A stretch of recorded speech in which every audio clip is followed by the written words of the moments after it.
It's at 5:31 right now. 5:30 right now. Going to go ahead and go through roll call. Marty Gator. Here. Marian Nolte. I can't see if she's on the online, so you can let me know. She's not here. She's not here. Mike Eister. Here. Vidal Francis. Brianna Hensley. Councillor Greg Evans. Philip Shimu. Beth Blackwell. Here. Elaine Eller-Moo. Pardon me if I pronounced that incorrectly. Claire Syrette. Here. Hoover Chambliss. Pete Knox. Here. Gino Grimaldi. Here. Thanks, folks. No preliminary remarks from the chair.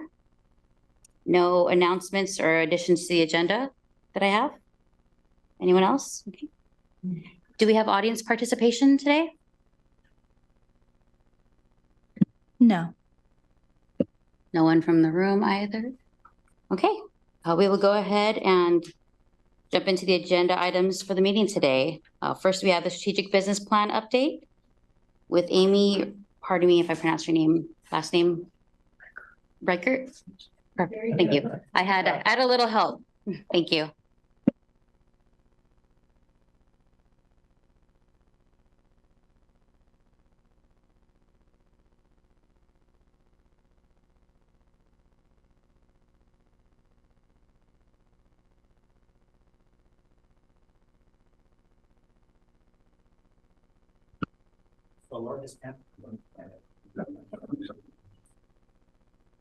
All right. Great. Okay, so mission, vision, values. So I'm here tonight to talk about the strategic business plan, mission, vision, and values. We see this slide in every presentation deck at LTD for a reason. It's the foundation of our work. That's what I'm going to talk about tonight, our foundational work and our strategic business plan. So, let's go here. So to recap on previous presentations to this committee and the board, LTD's strategic plan was adopted in July of 2021. And there's a bunch of vocabulary that I try to go over that every time I present. I'm going to do it again tonight because I know there's new members. So I apologize if this is a review. Hopefully everybody finds it helpful. But here are some of the key terms to know. So mission, vision, and values. These form the foundation of the plan and are the most future oriented. So with our mission, vision, and values, we define LTD's aspiration. And next we have our strategic priorities. These are the broad categories identified through the planning process as essential to keep in focus as we prioritize our work. So we have customer satisfaction, community value, employee engagement, financial health, and sustainability. And then within each of these broad areas, we have specific key performance indicators, which are actual measures that we report out quarterly or annually to determine how we're performing across our priority focus areas.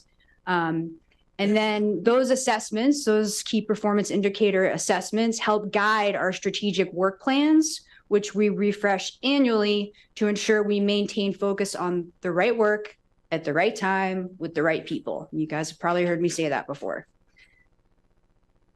I haven't heard you say that. Okay, excellent.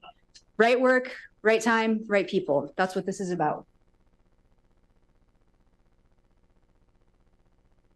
All right, next slide. So go into the next slide. So visualize, this is kind of the visual process of what I just described. It's a cycle that we have to keep us accountable to our measures, and it pushes us to continuously evaluate our work to stay in alignment with the mission, vision, and values. All right, next slide. So let's go ahead and take a look at some of the metrics. So I'm going to report out on our quarterly KPIs here. Our first three quarterly KPIs, we have on-time performance with a target of 90%. We are on track there. We're above target. We're continuously above target. We're on time. We run on time. It's a good thing. We get that feedback from the community. Accidents per 100,000 miles, we are At this last quarter, we were at 5.32. We ran consistently above target for the last fiscal year. When exploring what's this about, it's attributable to we have newer operators that are learning. That's part of it. There's also a question about the target that we want to look more closely at that. But in general, we have been running above target on accidents per 100,000 miles. And then we have bus operator complaints per 100,000 miles. And this last quarter, we were below our target. And on average, we've been running at or below target for the year. Question, have you looked at numbers pre-COVID? Compared those? We have, yes. And we actually set our goal based on an aggregate of pre-COVID and then a little bit into COVID, which we saw a spike in complaints. But overall, the target is based on an average over a long historical period. So. All right. So then the next set of quarterly KPIs, we go into, you can go to the next slide.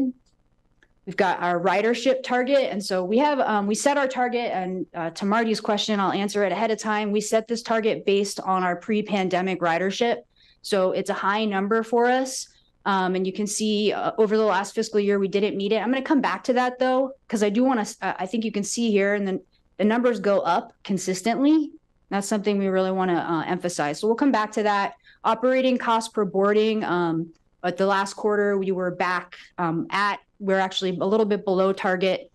We did see a sharp increase in Q3, which I did report out to this committee, I think last quarter. And that was due to, we always expect that spike in Q3 due to our VEBA contributions. So we're back on track there. Although we are seeing with vehicle hours per labor hour, maintenance cost per mile, we've been missing those targets, as we know that the cost to run vehicles goes up as ridership goes down. We did hit our fleet transition to electric target this last quarter when we put our received electric fleet into service. So we've got 27% of our fleet now is electric fleet. And then for renewable fuels, we are using 100% R99 fuel, which is a renewable fuel source. So we're well above our target there. So I mentioned we'd come back to ridership. Go to the next slide. This is just to give people a sense. So we have the orange line is the target line that we set for ourselves based on a pre-pandemic target. You can see we're below that target, but we're consistently going up. And I think that's really important to highlight. So since launching this plan, that there hasn't actually been an instance where the numbers have gone down. I think that's noteworthy. And in fact, this time year over year, we're at a 20% increase in ridership. So, all right, next slide. And then the last set of metrics I'm going to report here is our annual KPIs. We've had an update on our employee engagement results, and we saw consistently across the board improvement year over year. We still have areas that we need to work on. It's a continuous improvement approach that we're taking, but year over year, we have improved our employee engagement targets. And then over the next year, we're really going to hone in on the measure. Do employees recommend LTD as a good place to work?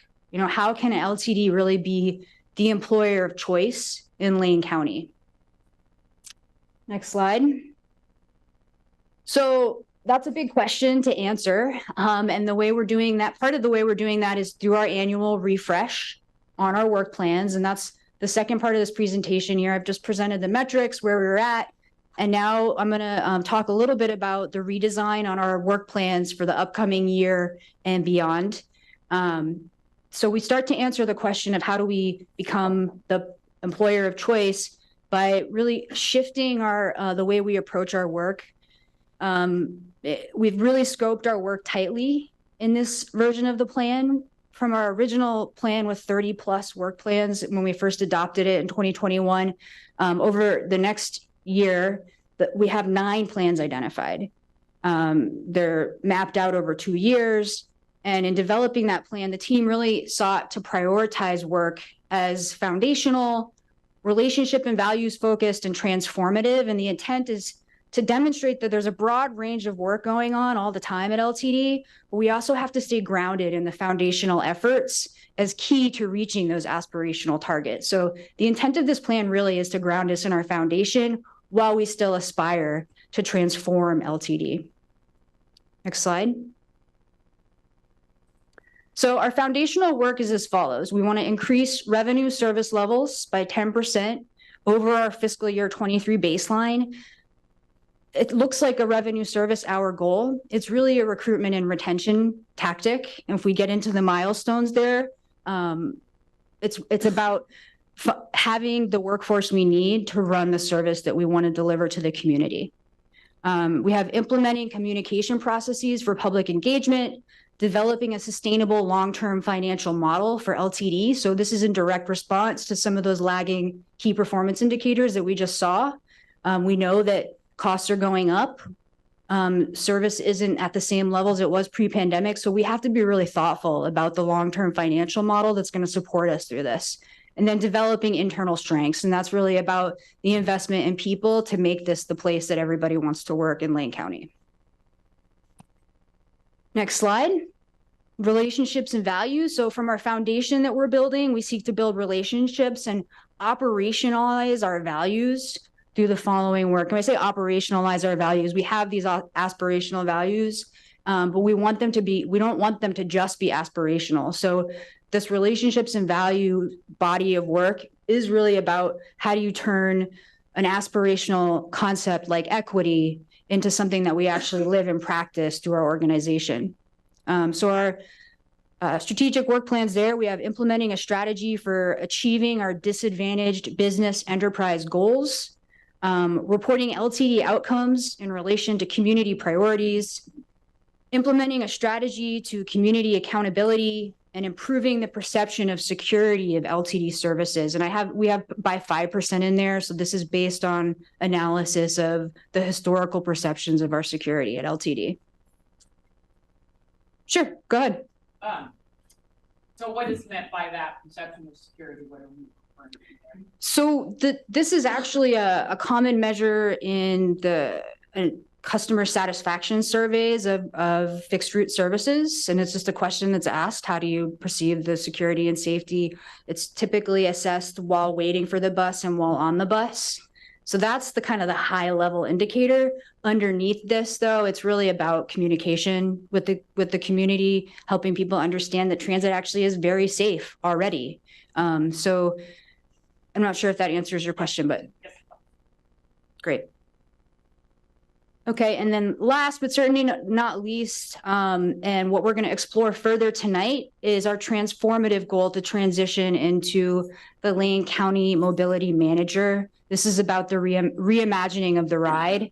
And hopefully I've emphasized clearly tonight that that work doesn't happen without these foundational commitments. That's not to say we're going to wait to become the mobility manager. We're doing it right now, today, we've started. But we also know that to really achieve that aspirational goal, we're going to have to make sure we keep returning focus to the foundation so that we have something to grow from. Okay, last slide. Okay, questions and answers. So I will take questions. I specifically chose this visual though, because I think it's a really good representation of strategic work. You know, there's a lot going on. I'm throwing all these terms at you. We've added a new concept here with the idea of foundation, relationships and values, transformation. At the end of the day, it's taking a lot of idea and energy, putting it into clear measures to show, are we moving towards where we said we wanted to go together? And that's where things start to come out on the other side. So we're kind of constantly working through this process, and I think now you know where we're at in current state. So I welcome your questions. Thank you. Couple of questions. So you mentioned that this phase of the plan kind of narrowed the focus to 9 working plans. So yeah, 9 strategic work plans. Yeah. Could we get the names of those? Those plans? Yeah. Those are the ones I just laid out for you in the last 3 slides. So the name Oh, I see. is that kind of descriptive. If you can go back a slide, Got it. that is the name of the work plan. Yeah. And within those, and what you don't have in front of you are those also have milestones tied to them that really define more of the work that has to occur to achieve that goal. I wouldn't mind more detail Great. on those. Okay. Yeah, that would help me dig into the concepts. Absolutely. Yeah. We can deliver that to you. That's great. And then this is maybe a broader question and not just for the plan, but in terms of the community surveys and data that's collected, are you aggregating that by gender in terms of particularly around the perception of security? That's a good question. Not at this time that I know of. And I'm trying to think if we would be, I'd have to do some digging on that one. Because men and women, or people who identify as men and identify as women, experience standing at a bus stop on a dark night. Yeah, absolutely. I think that's a great insight. I know it's something we've talked about in how we're looking at our own internal workforce, and certainly something to look into. Yeah. Yeah. Thank you for that.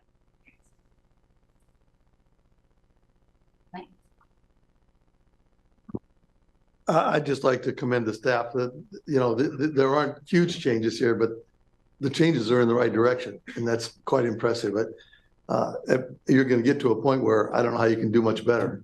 So way to go. Thanks.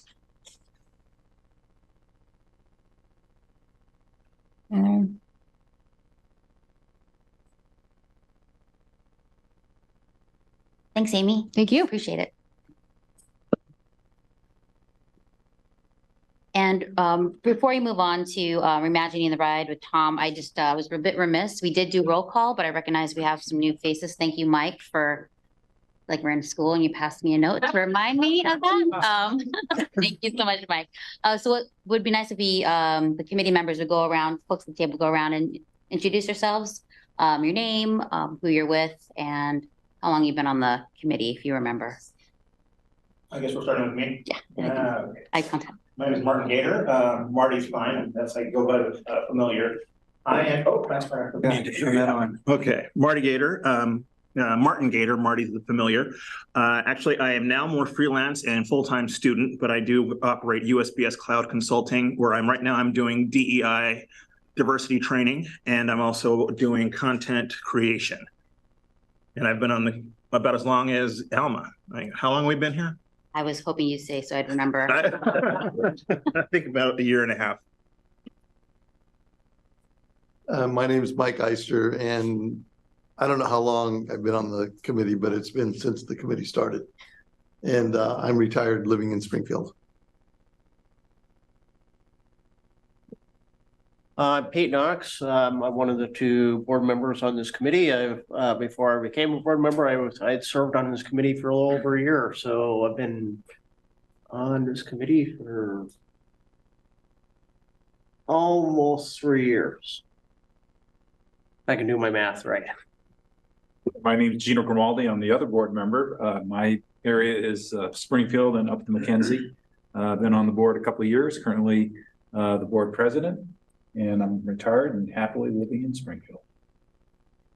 Well, my name is Alma Fumiko Jesus. I use she, her pronouns. I am with United Way of Lane County, and I have been on the committee between Marty's time and Pete's time. So something like 2 years. Welcome. Good to have you here, Councilor. Jameson Naughton, Chief Executive, LTD. Hey, oh, you go ahead. Sorry, I thought we were introducing ourselves to you. Beth Blackwell, Springfield City Council, and this is day one. Yay, nice to meet everyone. Thank you. Claire Syret, I'm interested stakeholder. I have some background serving on the Lane Area Commission on Transportation for several years. I live in Eugene.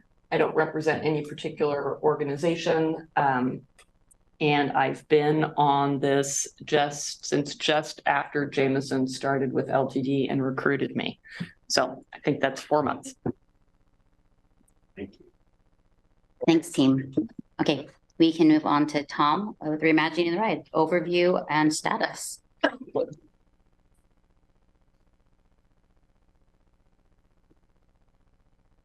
Good evening. I thought tonight I would not use a PowerPoint because I really want to engage you all in the conversation. If you've taken a look at the AIS, let me just start out by saying, you may have heard the saying, all who wander are not lost. And anytime you start to look at an uncertain future with the intent of trying to anticipate and develop a future-oriented strategy, there's going to be some wandering. So I've had the opportunity to be part of and lead a number of planning processes here in the region. And I want to just articulate those, not because I was involved in it, but because they set a solid foundation for what we're trying to do moving forward. And I'll go back into the 80s and 90s. That was the time when the state was starting to really put together their land use laws that the cities, in particular in the county, have to deal with and develop plans around. But in the 90s, they did something, they brought in one of the other goals that the state has around planning, and they integrated the planning of land use and transportation. And I'll say from a transit standpoint, that was the best day ever, because it really allowed us to have a hand or inform where development might take place. And the city of Eugene's growth plan, Envision Eugene, was based on both the network of bus rapid transit we'd seen, but beyond that, the system of frequent transit that we operate in the region. And that's we'll get more into what the frequent transit network is, but we've set the stage for a lot of what we are looking at. But in all that time, we didn't have what I characterize from a planner standpoint, the quintessential question, which is a question that planners should be asking: what does our community need us to be? And that breaks down into a lot of things. As we think about reimagining the ride, well, that's a kind of a simple question.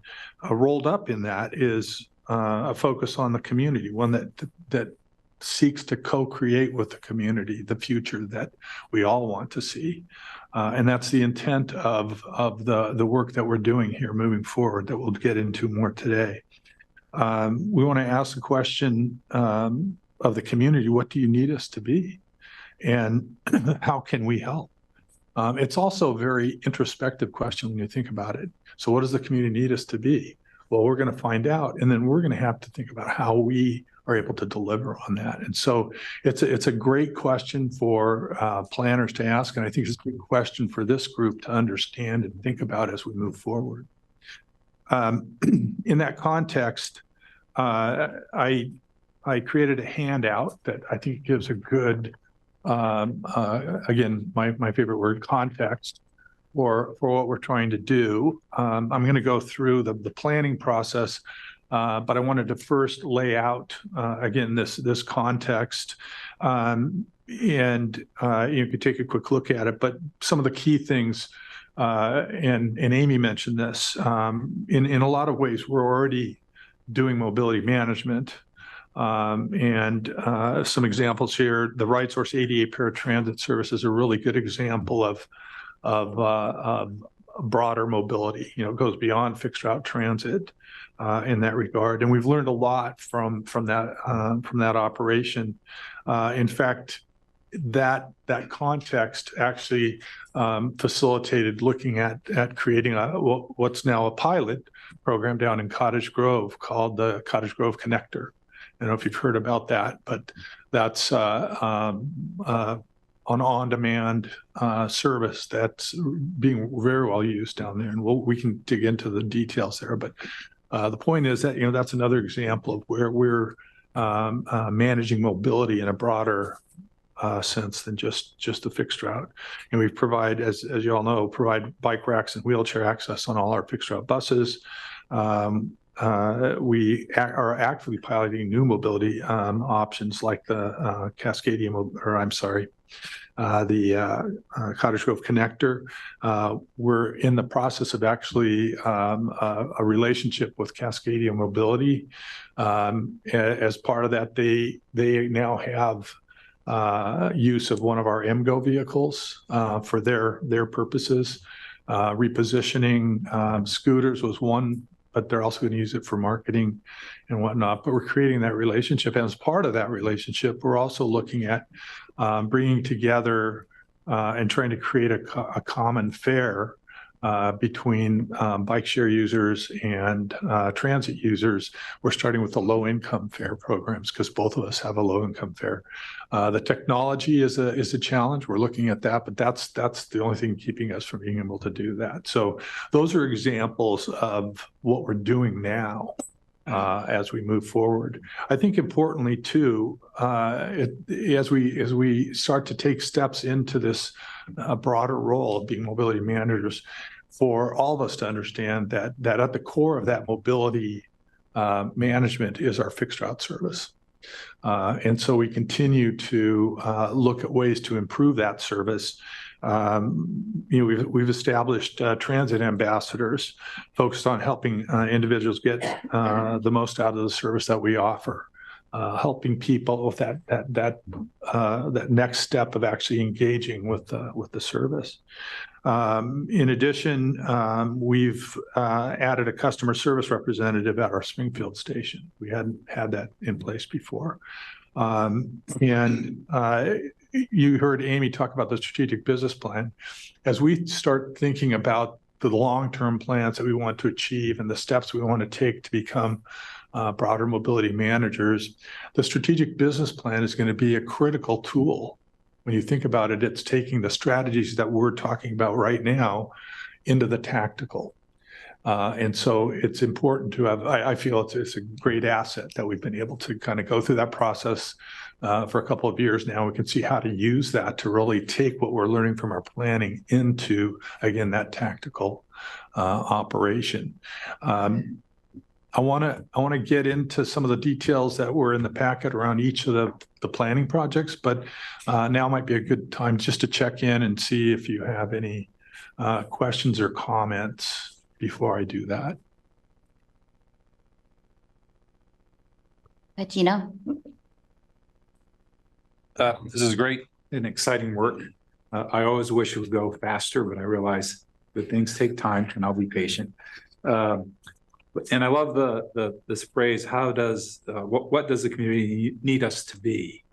And that brings us, maybe we'll talk about it later this evening or somewhere in the process about the public outreach. Mm-hmm. And I would encourage us to do, whenever we do public outreach, that we include another step, and that's going back and testing what we think we heard with the broader community in some way. And that's not easy, but it's a loop that I think we need to do, because when we do the public outreach, we'll typically get the usual people who are engaged and want to provide input, and that's good.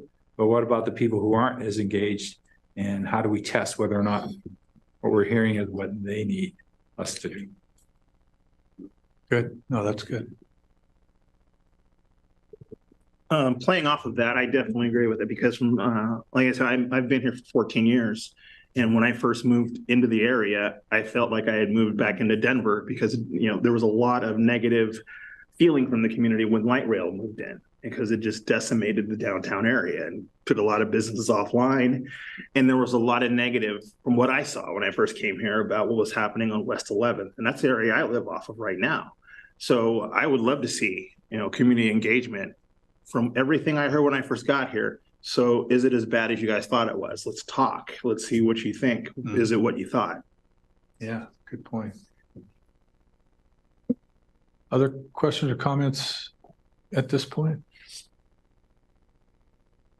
Otherwise, I want to get into the various projects. In fact, Marty, to your question, the first project out of the out of the gates is the project we're conducting called the Community Outreach and Communications Assessment, with the intent of trying to match how we are communicating in the various ways in which we're communicating in a way that meets the expectations that the community has.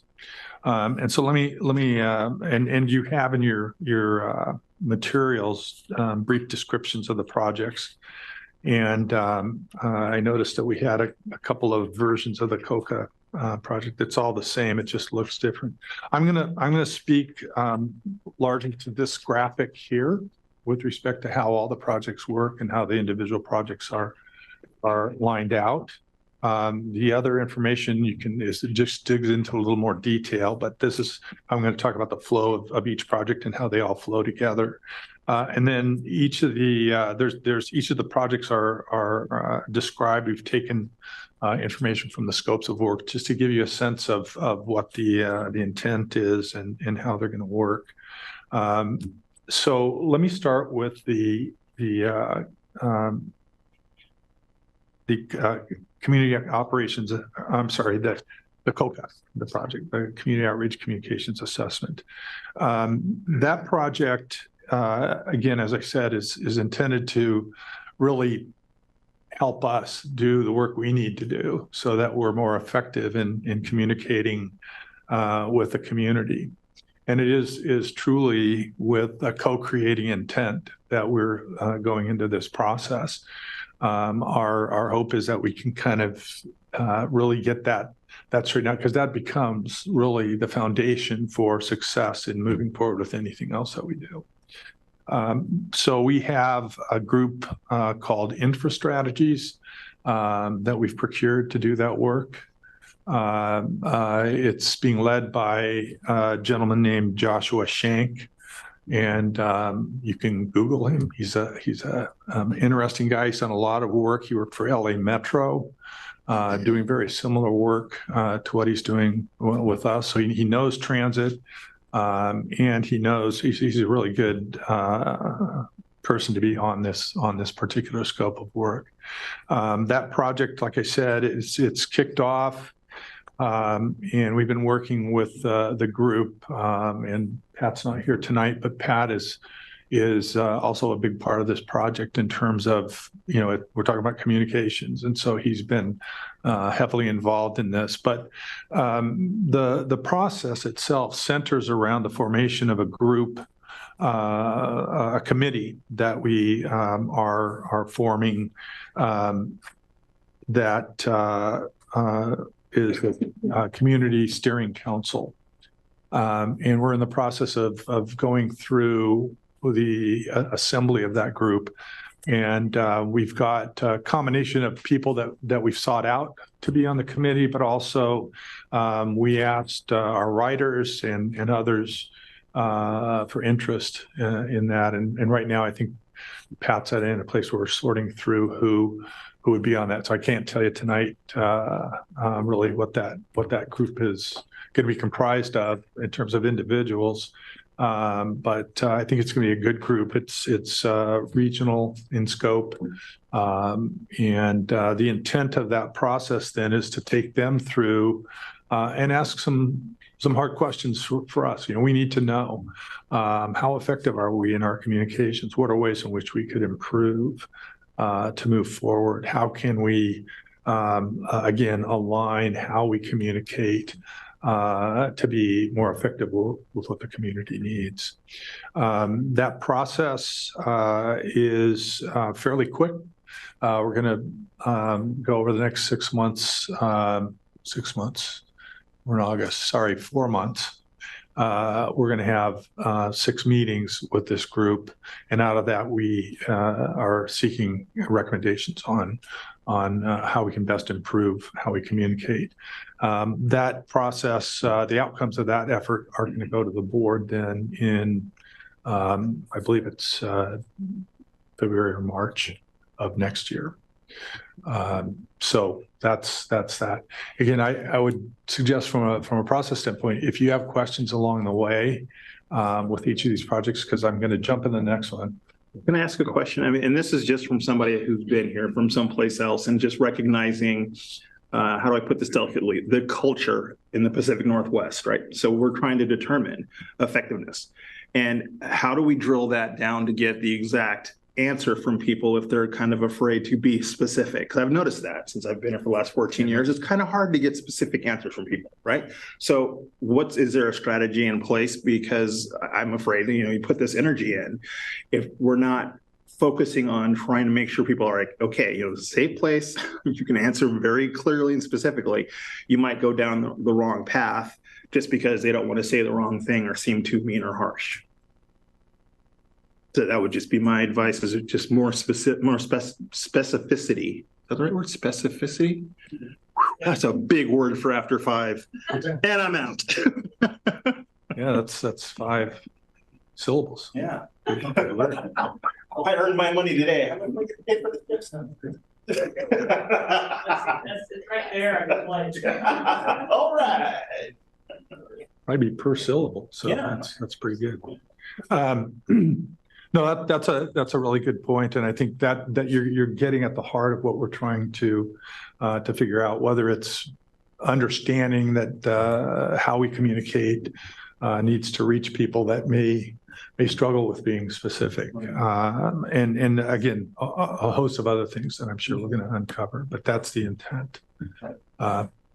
The other thing that I can remember is during that time, Marty, when West 11th was under consideration, for part of that time I was chairing the board, and I remember going to businesses, sitting in the business with the owner and the general manager and another staffer. More than once, we actually changed the route based on some of the input that we got, and yet it was only a few months, well, maybe a year later, that some of those same people were in public testimony swearing that nobody from LTD ever talked with them.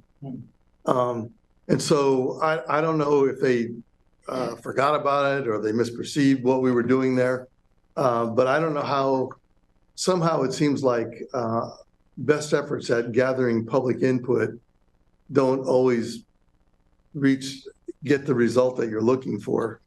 And so I'm not sure how we address that. They didn't feel consulted, or at least they reported that. And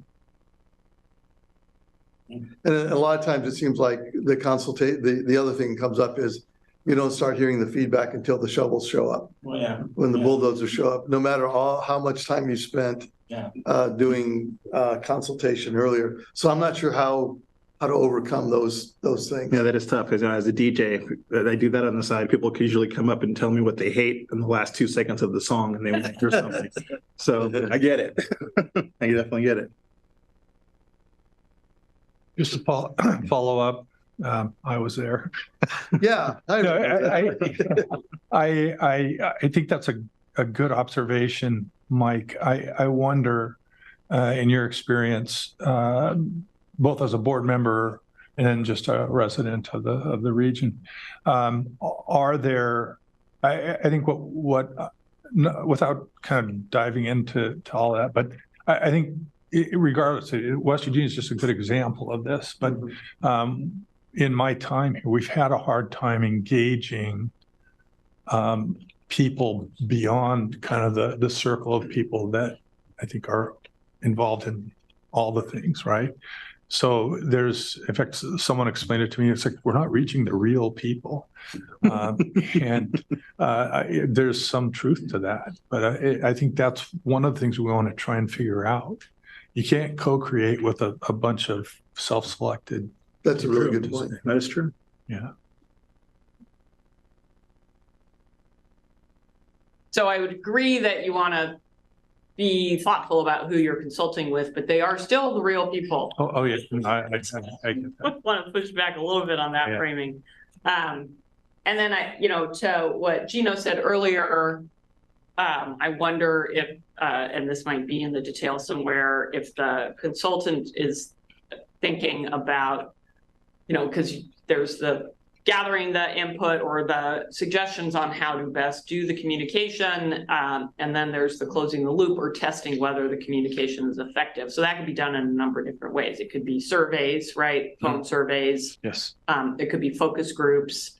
And that might get to some of what Marty was talking about with letting people be honest about, you know, how they're receiving the information and what it's communicating to them. And is it serving their needs to feel like, oh yeah, I'm understanding what LTD is up to here. Yeah, I think that's a really good point. There's, you know, in the standard, and you've seen it, Claire, the standard kind of communication protocols that we have, we aren't asking the question, do you understand what we're getting at? We're putting it out there and expecting that people are going to sort it out. But that's helpful. Other questions or comments? Yeah, I had Tom just on.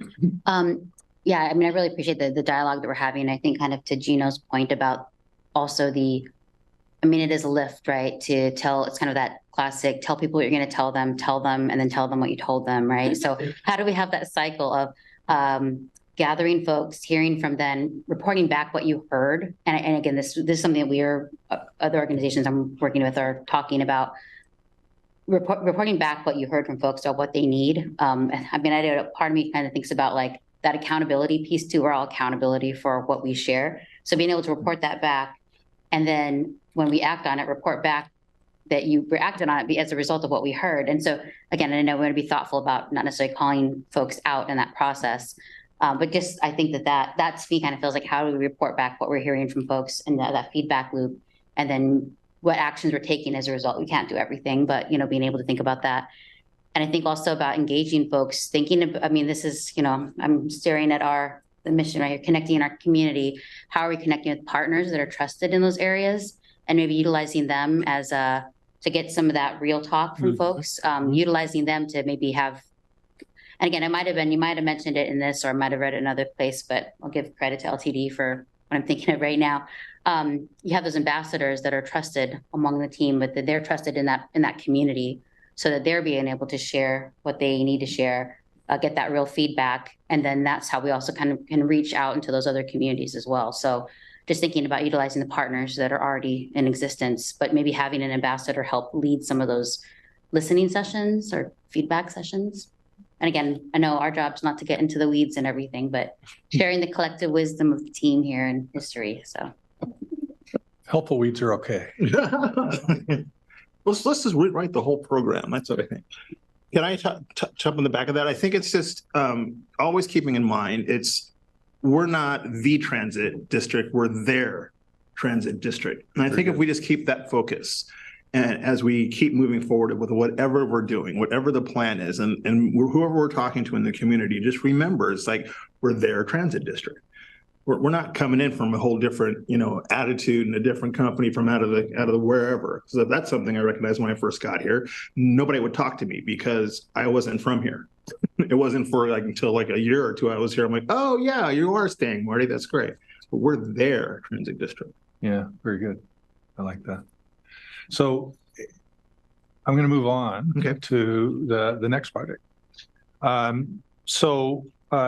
The next project that we have in this list is the community, the comprehensive operations analysis.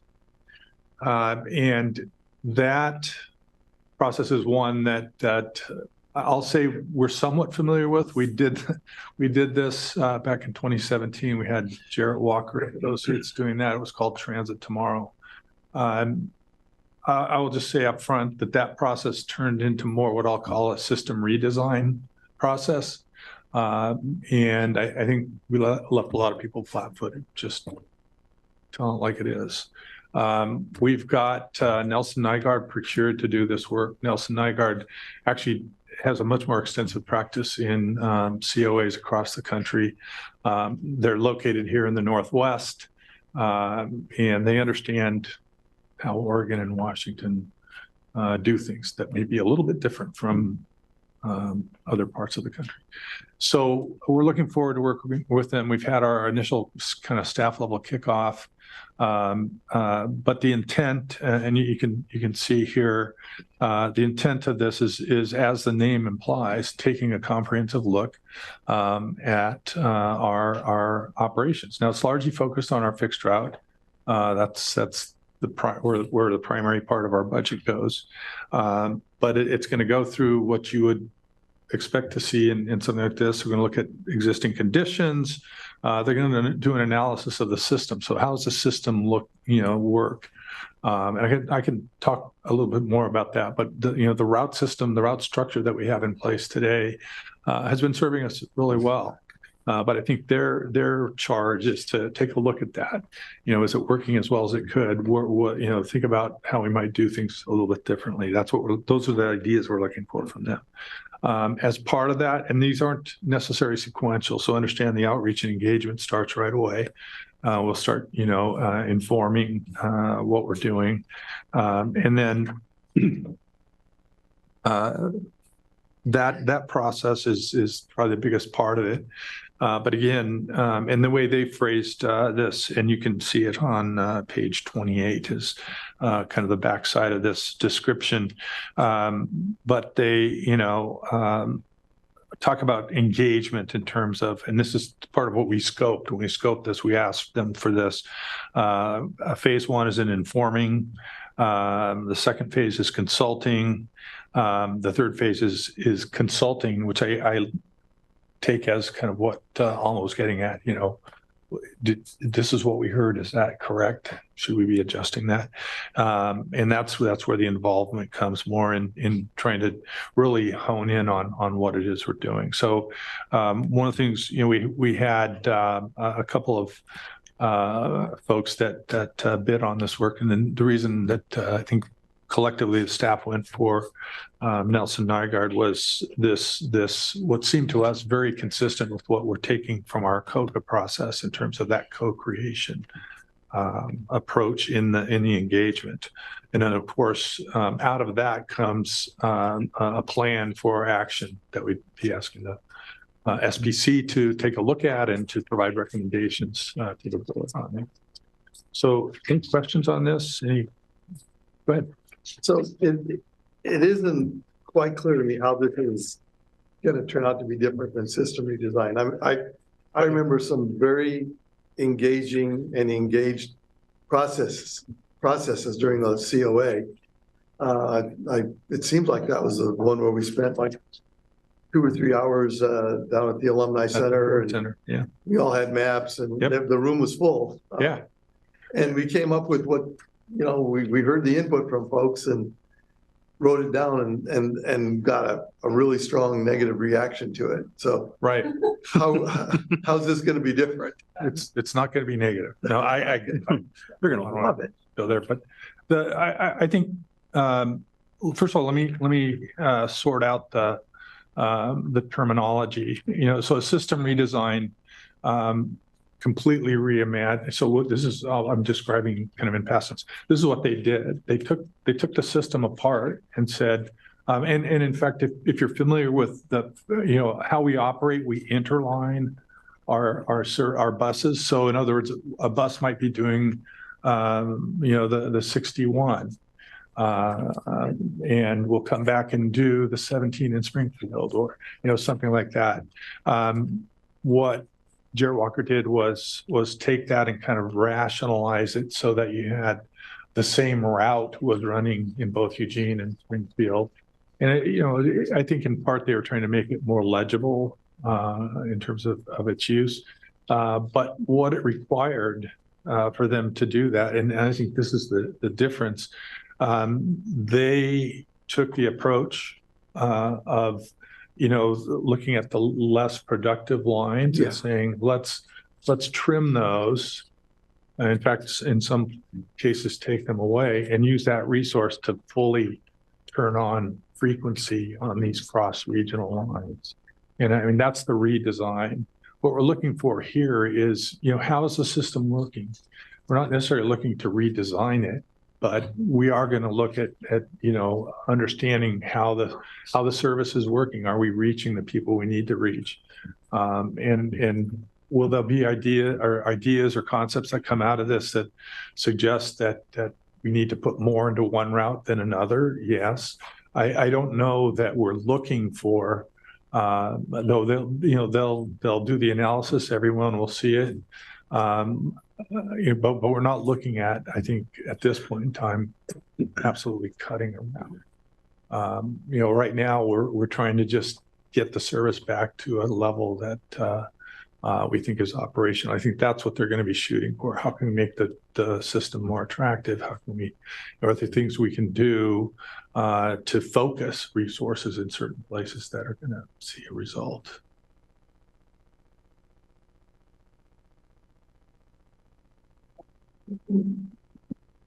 Thanks, Tom. So I don't mean to be critical with pointing this out, but you know, that is why I was recruited. So I'll just point that out. People who know me. So for this piece, it says this is going to happen over a 3-year period, but what I see on this calendar is more like 1.5 years. So the overall process is going to be 2.5 years. Okay. That's the intent. The COA is one of the, again, that's one of the early things that we're doing. So you can see that, you know, that blue, the set of blue colors if you're following this along. That outward box. So a lot of the action happens right in the first 4 boxes. Right. This last one is when service implementation would Right. occur. So it's not that we've made a decision to move forward in that. Okay. So that's why that seems looks that like way. laid out in this format. It seems very quick. Yep. And then this is more of a global comment. I mean, so the community outreach is to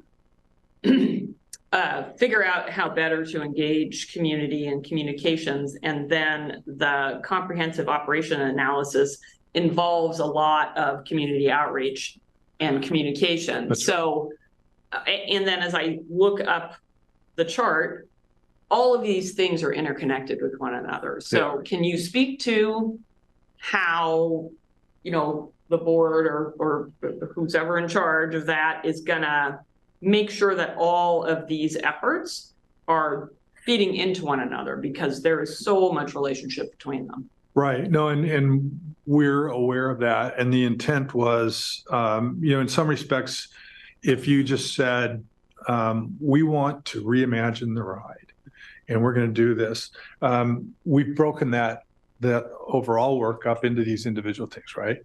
So I think part of it is, you know, and you know, we've got the project managers are all on the planning team, and we're talking about how to coordinate. We're trying to draw as many lessons as we can. So as we go through the meetings of the CSC this calendar year, we're going to be taking away those things and starting to think about, okay, how should these be applied? What can we learn from this to move forward? And that's just going to have to be. And are consultants going to be working with one another? Yes. We'll be having a coordination team that can help us. So a consultant working on the community outreach and engagement will inform to some extent what the consultant working on comprehensive operations now is going to do. The prime Joshua Shank is going to be working on the mobility management framework, which, as the name implies, that's really the project that's going to help us coordinate all these things and put them to work towards, you know, that goal of being a mobility manager. Okay, great, thanks. Okay, so let me move to the next project. Should be a little shorter. The Ride Source operations analysis. So just to take a step back, I believe you're all familiar with our Ride Source service. Just a couple of elements to keep in mind. Most of that is driven by federal requirement, the ADA paratransit requirements. We've got a very successful system in place in a lot of ways, a leading edge in terms of in particular, our call center, which takes in calls for all different kinds of needs, some which qualify for RideSource rides, others that are put into different places. But that call center is at the heart of this. Well, we've been doing this since the requirements came out with the feds. And I'm sorry, I'm forgetting when the ADA legislation came out, but 94. So that became a requirement. We have some funding, but I would not say it's a funded mandate. And we've through community value, I mean, we've put a lot into that service, but we haven't taken a step back and looked in as you would in a comprehensive operations analysis at how we're doing. Are these is this the best way to go? There's a lot of different models around the country. Right now, we contract for that service, and we have a group called MTM that's operating that system. Was just up at the Washington State Transit Association's annual meeting. The Oregon Transit Association was joining in there, but it was in Vancouver, Washington. Vancouver has their regional transit is called CTRAN for Clark County. CTRAN actually has a model where it's not a contracted service, so they're doing that service as well as the fixed route, and they also have a mobility on demand service that they're looking at. So there's different models around the country in terms of how you can manage this, and I think the RideSource operations analysis, which is being conducted by Fair and Peers, if you're familiar with that group, they're out of Seattle. They're an international firm, but their headquarters or the group doing the work is out of Seattle. They're going to take a look at everything involved. It is a comprehensive look at how we're operating, just to give us a sense of are there other options for how we do things, and can we look at how we can improve some of the outcomes that we're getting out of that service. Again, it's a well-used service. I think there's a lot of positivity about what we're doing. We want to take a look. It's part of like I said, reimagining the ride and taking a look and making sure this system is working the way it should. What are some things we might look at? What are some options that we have to start to look at that a little more carefully? Any comments or questions on that? Does that make sense? Then the next project is the mobility management framework, and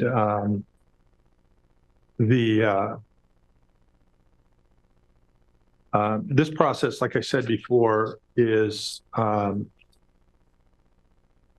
one that we've scoped to really be cross-cutting in terms of our overall processes. The intent of this framework is actually to do two big things. One is work internally with the LTD organization to talk about what it means to take this step into being a mobility manager. And there's a lot of the work put in to working with the organization so that when we start to take these steps towards it, everyone's ready. This isn't a planning project that I have to figure out how to go talk to everyone else in the organization, that they're going to convene the organization as we go through this process. The other half of this is really engaging the community. What does it mean for LTD to be regional mobility manager? How do we explain what that means and what we'll be doing and what that's going to look like? The folks we have on board for this, it's a group called CityFi, a powerful group of people that have been doing this kind of work around the country. In fact, if you're familiar with Nico Larco from the University of Oregon, He's a partner in this project and will be helping us out. So he has a lot of good local knowledge that I think can really help sharpen the efforts of this group. Yeah, you know, I don't know if you've had a chance to look at this scope of work. It really is, I think, why we were attracted to working with them. They really do have a sense not just of what mobility management is, but how to take an organization and a community through this process of evolving into that mobility manager. Again, I'm happy to go through the different steps here if you have any questions. But again, the outcome of that is, as I say, you can look at the different tasks that are outlined here, but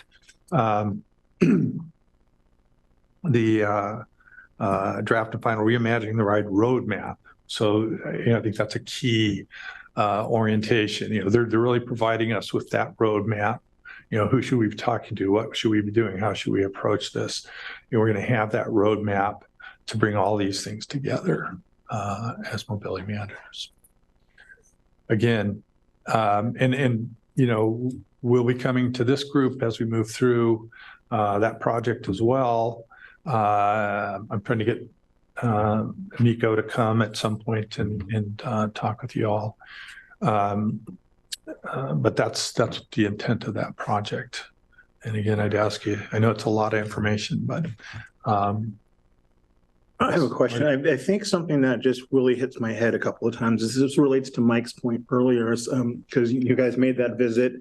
They said they don't remember, right? And I'm an old TV guy, and the strategy for advertising is reach and frequency. So is it just the point of just going it a bunch more times? I mean, I don't know how many meetings you guys had. So is it just a matter of just, I mean, is that part of some of these things that we're working with some of these proposals, or is it like a certain number that they're going to be doing? Or is it just like, we're going to do this one time, or we're going to do it 10 times, or we're going to do it 11 times, just to determine they're getting the number of people for the response? So I mean, that's a good question, and I'm going to answer that question, but I want to say first, I think I feel like part of our job is when we bring these people in, we better be learning from them, you know? So at some point, you know, we can take this process and amplify it. If we need to go out to another group a couple more times and get a sense of what we're doing. But, you know, part of co-creation isn't going in and telling you 12 times that we're going to do this.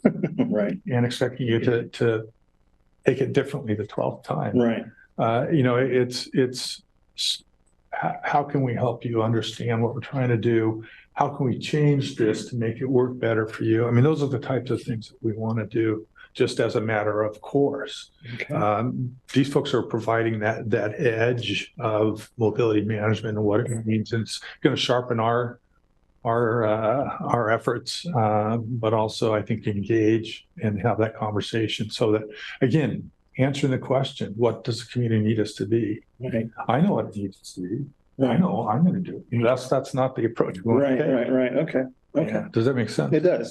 Because sometimes I get concerned with, we start using too many terms. Like I do DEI training, and I try to break it down and move all the terms and say, let's all just kind of talk about what we need to do. Mm-hmm. Forget the terms and let's get to a point of where we all are at the same point. Yeah.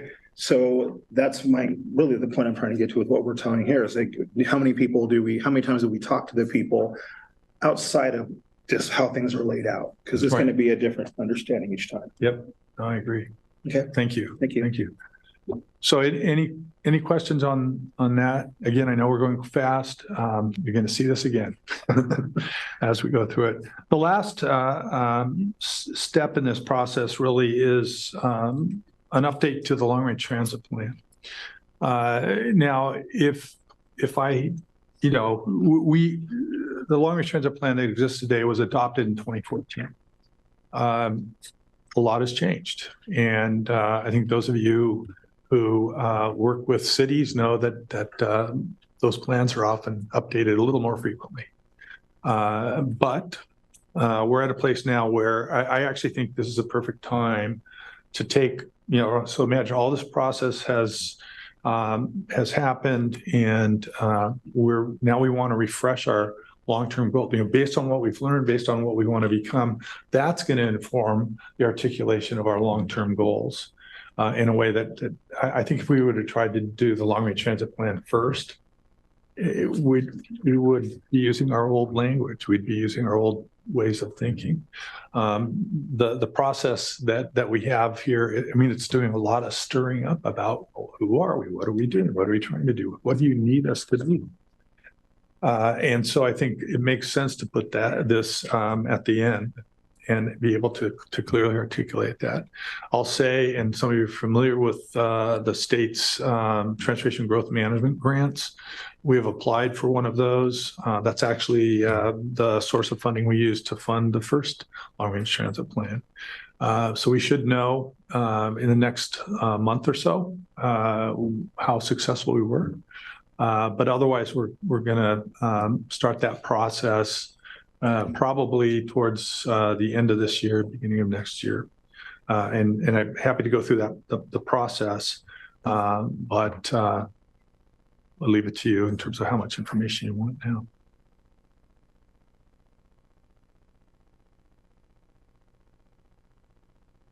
Gino? There's a tremendous amount of work here. You have the staff available to do the work.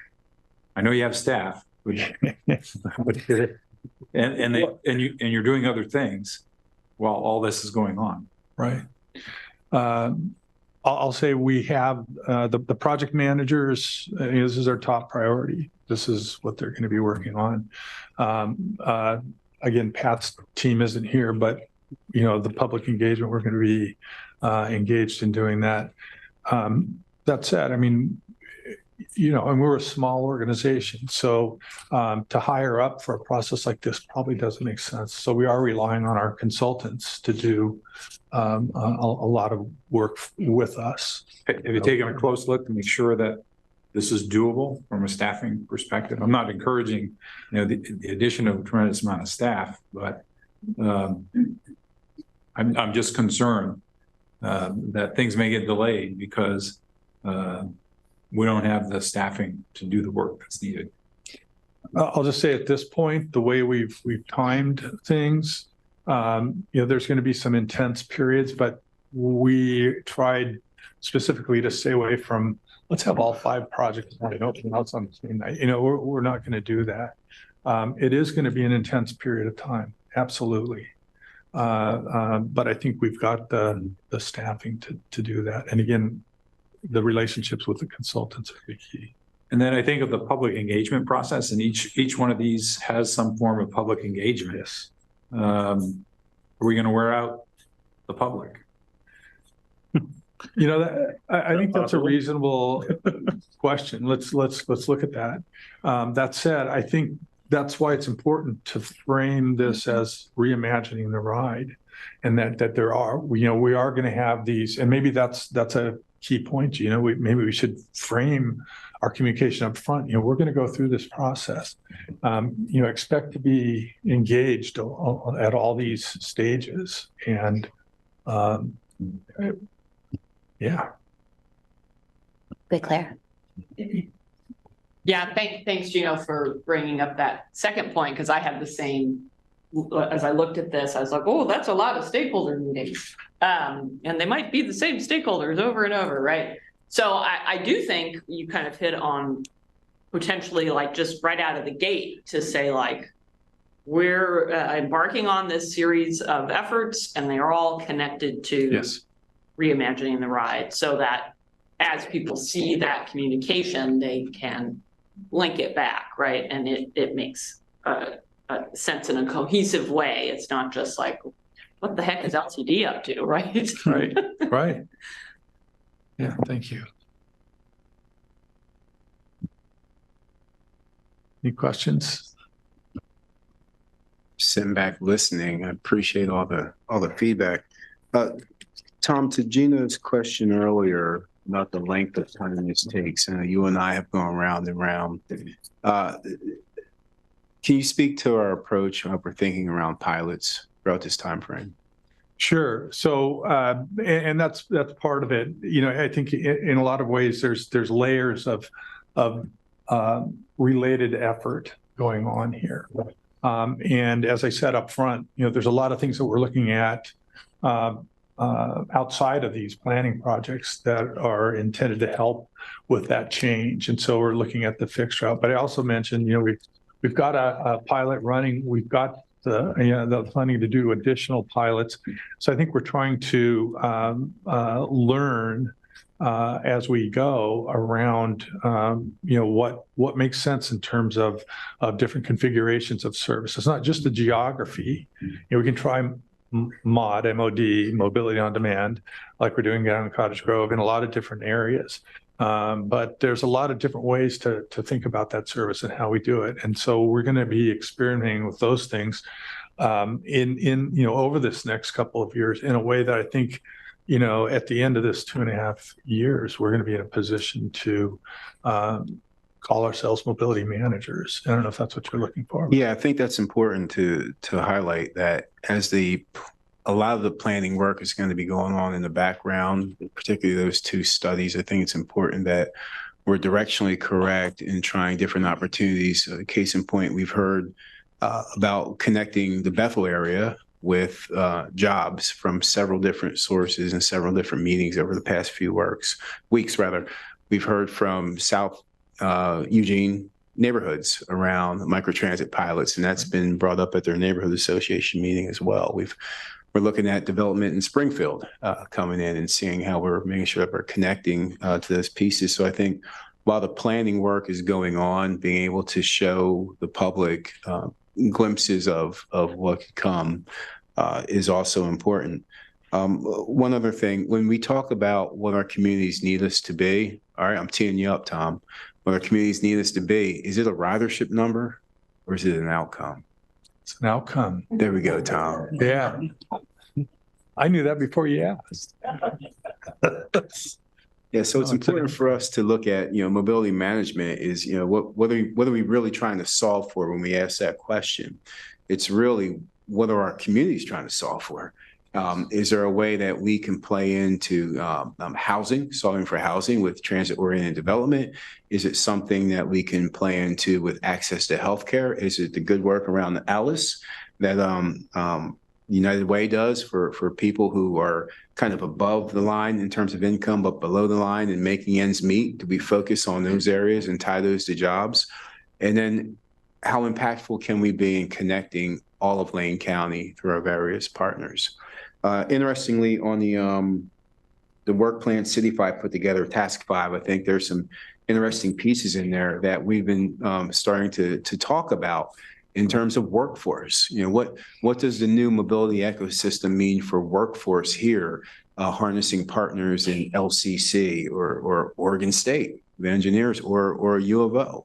What does that look like to be able to get in earlier into the school districts? Talking to, you know, we've had conversations with Todd over in Springfield and others around what does it look like getting into the high schools or the middle schools to introduce these concepts earlier. So I think there's quite a few pieces that we generally don't lead with when we talk about transit and mobility that we're going to try to identify with this group, including various funding sources that may not say DOT on them or FTA on them.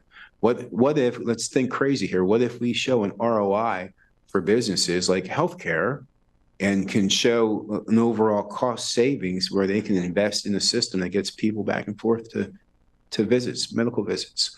So I think that's the kind of thinking that we're producing here. And it's not just about the type of vehicle that we use. We certainly want to be able to have the right tool for the right application, but it's also about what are the other pieces that exist. And I think a piece that Tom said, kind of soft-spoken in there was, you know, we have these, and this is just a small example, we have these little electric vehicles, these MGOs, that for some reason, people just want to use them all the time. And we have a deal with the M's and they're shuttling people, and we got a marketing deal out of that for that. We're working with Cascade Mobility to have them rebalance their scooters and bikes And they're going to come up with a pass for low-income folks to be able to use that system based on that.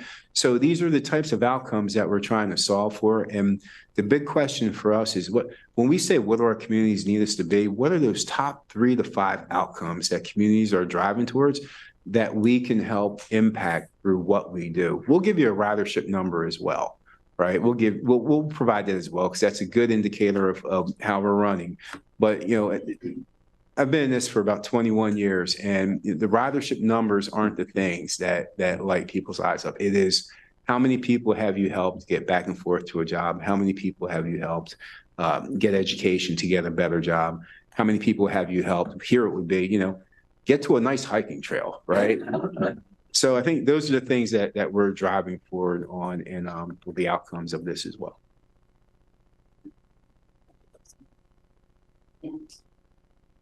I'm having a hard time with the sequence. The 2 parts that I'm having a hard time with are the operational analysis and the whole mobility management concept. And I guess my underlying concern is, could we decide some things in the operation analysis that would just be undone when we do the mobility management part of the project? So how I want to answer that is just to review again. The COA is focused on the fixed route system. It's going to help us manage that system more effectively. You know, what can we do to support the frequent transit network, for example? What are ways we can look at you know, over time? You know, help us look at some scenarios. I'm talking to the consultant now. You know, help us develop some scenarios that look at you know, what would it look like to run service 24 hours a day during the weekday? You know, some districts do that. You know, how do we provide that mobility option 24 hours? It may not be fixed route between 1 o'clock in the morning and 4:30 in the morning.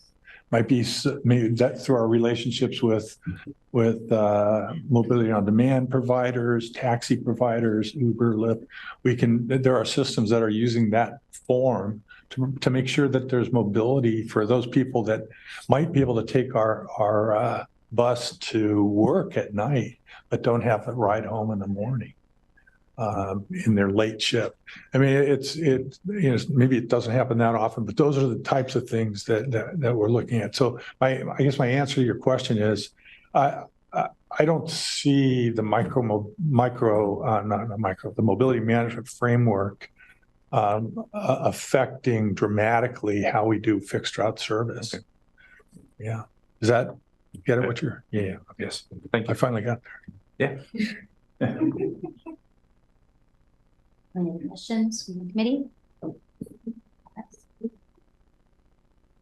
right. Thank you. Thank you, Tom. Okay. We are now moving on to we have no written reports or updates and any action items or information for a future meeting from the committee. Well, with that, we are adjourning early then at 6:50. Is that correct? Perfect. All right. Wonderful. Thanks, folks. Thank you.